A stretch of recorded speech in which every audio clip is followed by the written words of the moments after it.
So I would say that what's changed, what's different is that in 2001 we were describing what we did in the 1990s.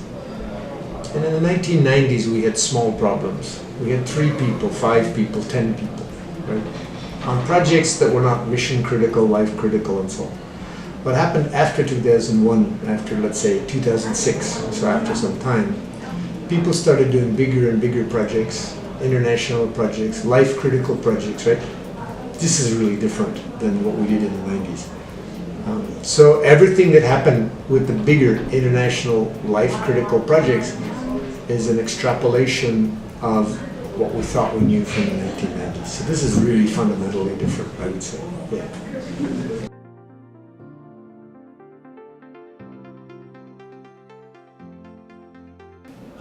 I like to look at human personalities, the personalities of the people.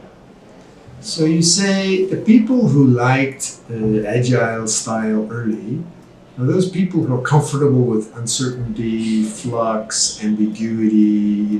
They're okay, they like that even. But if you look at the total population, let's just say 15%, 10% of the people are comfortable with this very uncertain environment that Agile brings. And they can convince their friends and colleagues, and they can convince like maybe 30% of the people to do this Agile stuff. The 30 people can apply pressure to more people who don't want to do it, and they can kind of oblige them to work this way up to pick a number, 60 or 70%. The last people so much hate uncertainty. They want security, they want regularity, they want predictability, that you can't possibly drag them into this Agile way, right? So if we just look at the personality of people, we see there's an upper limit on the penetration of Agile methods. Now, if we take a look at companies, right? Smaller companies tend to have people who are comfortable with uncertainty. Bigger companies tend to have people who more likely want security and all of that stuff. So you can see why smaller companies will find it easier to adapt to the Agile style, and naturally the bigger companies will have more resistance to working in the Agile style. So that's how I look at this thing.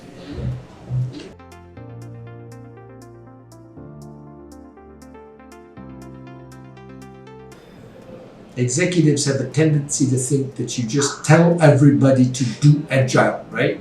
And I can't tell you how many companies and the executives say, we have unlimited budget. We can spend any amount we need. We're in a hurry. We have 8 months, 6 months. We have to convert the entire company in 6 months. But we're changing the way that people talk to each other. We're changing the habits. We're changing the way they look at the world. We're changing the way they schedule projects. They're changing the way they feel inside. You can't do that in 6 months or 8 months. It's a little bit harsh to say this, but the information by now is you have to plan on 10 years. 10 years to convert a company. The ones that succeed fastest are the ones that don't have to convert an existing group of people. But they create a new company and they only hire people who already like Agile. Then you get an Agile company from the beginning.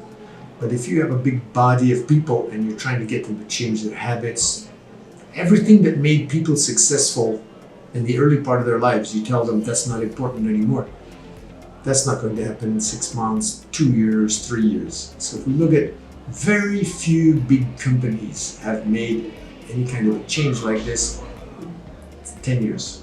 So yeah, that's underestimated about it.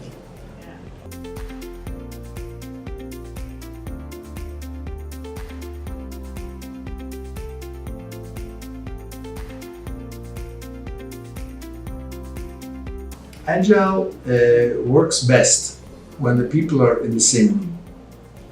They're in the same room, looking face to face, talking to each other. They can see each other, smell each other, hear each other. They know everything that's happening. That's like the ideal spot. You move the people into different locations. What you have to do is 2 things. You have to use technology to try to create the same information transfer about the person. So you use always on camera, you use microphones, you use big screens, you use Zoom and Skype and stuff. You use everything to try to simulate being in the same room. You want to see the expressions and hear, you want everything, right?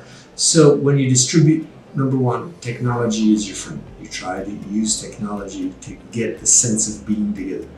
That's part one.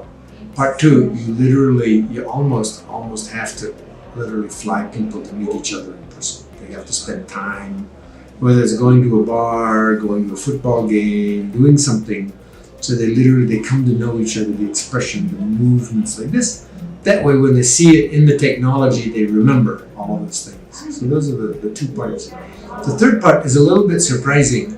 For people, let's say in the younger generation, I won't give a number, but maybe under 35, they're used to playing distributed online games.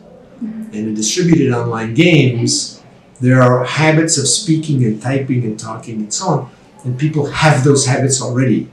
And in a sense, you would like to copy the same kind of environment so the people who do that already know how to get to know each other through certain kinds of conversations and moves that they pick up from the distributed online games. Those are the three things.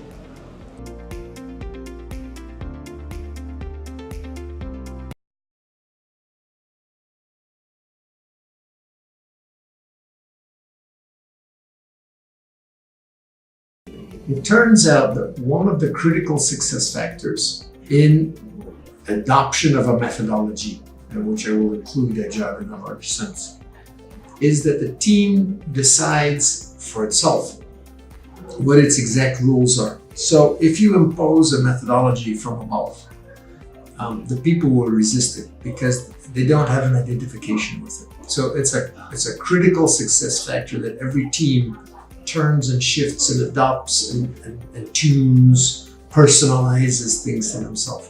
So it's a mistake if an organization says everybody must work the same way. Actually, it works better if everybody works a little bit differently.